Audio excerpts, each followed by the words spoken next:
Alex, you cared so deeply about your pitchers, right? And getting a game plan with them. How do you hit 49 on top of that? I don't know how. Yeah, I don't know how you do that. I really don't. That's what's like the marvel about his season, and everyone, talking about a historic season. We're talking about the MVP race, that in order to beat Judge, you need to have a historic season.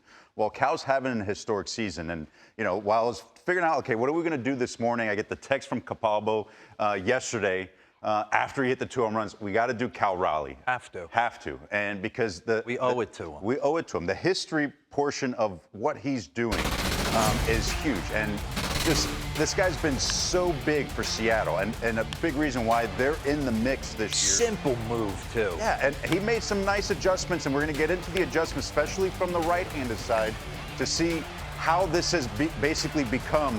He's not just a left-handed power hitter, but right-handed. Now he's facing Lopez here, not wasting no time. Oh. Heater. You can't throw heater down the middle the way Raleigh's been going this year. He was all over that fastball to tie the record for most by a catcher. And that tremendous swing. Now, guy on second base, first pitch changeup.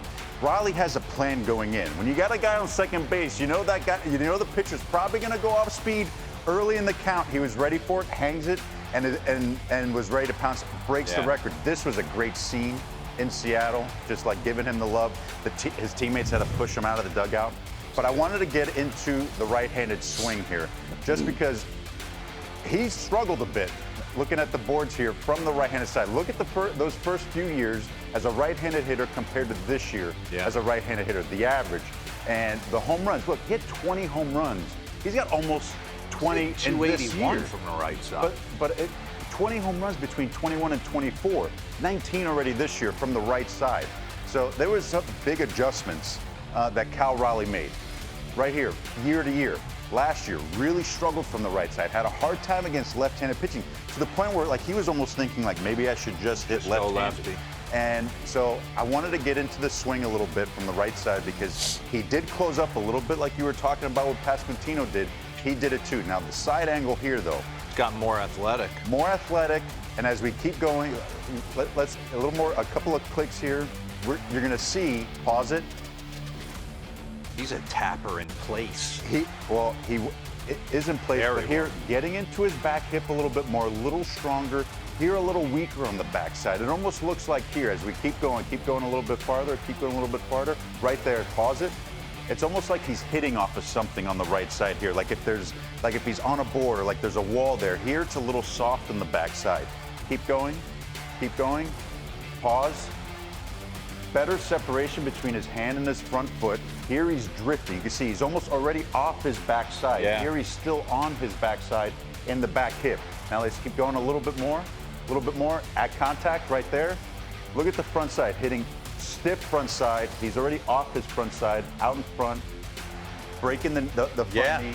So much more powerful here on this year than he was even back in 2022, to where right-handed now, it's almost becoming his strong side. But passing Sal Perez, who had an incredible season. Hey, Lopez. Abelito. You saw this guy. Oh, I watched it, man. It was every day. And I mean, it's Ricky Martin on steroids. And he's a gorgeous man too. But Johnny Bench, I mean, these are the guys he just passed. And you're talking about kind of legends, at least for backstops, for catchers. Guys that I looked up to. Mike Piazza, my favorite catcher, one of the best offensive power-hitting catchers of all time, one of the greatest OPS seasons that we saw in '97 from Piazza. So this is who he's chasing. Mickey Mantle. Most homers by a switch hitter. Most homers by a switch hitter, 54. Mickey Mantle's got, so he's creeping up on that. And then the next thing, Ken Griffey Jr. is next up on the list. Most homers by a Mariner in a single season. Look at these numbers by Griffey, though. Unbelievable. 56. That's what he's got coming up. Yeah, that's ridiculous.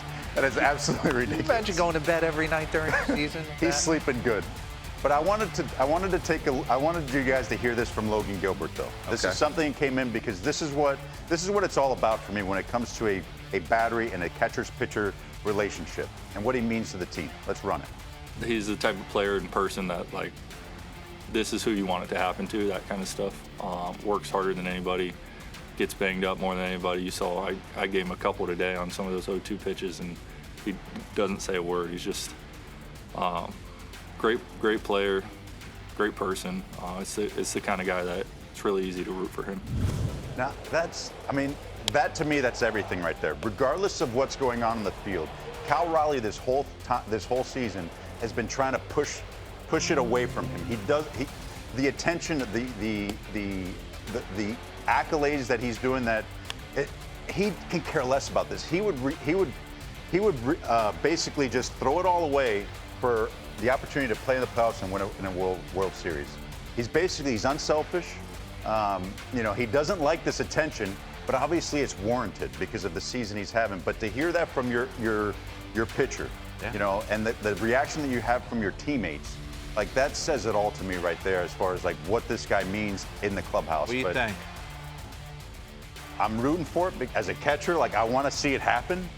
It's hard to not say, like I was always like it's Judge.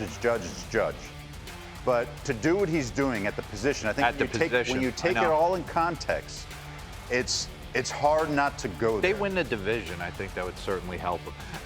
It's an old school way of thinking, but why does that but look, it jumps out at me and it shouldn't. But he's going to get on a run. Trust me. He's scuffled a bit since the break, wear and tear a little bit, but he's going to find like a 10 to 2 week stretch in these last 30 games where that average, I think, is going to creep up just a little bit. He's going to go on a run where it's like, he's going to throw out 2 or 3 hits.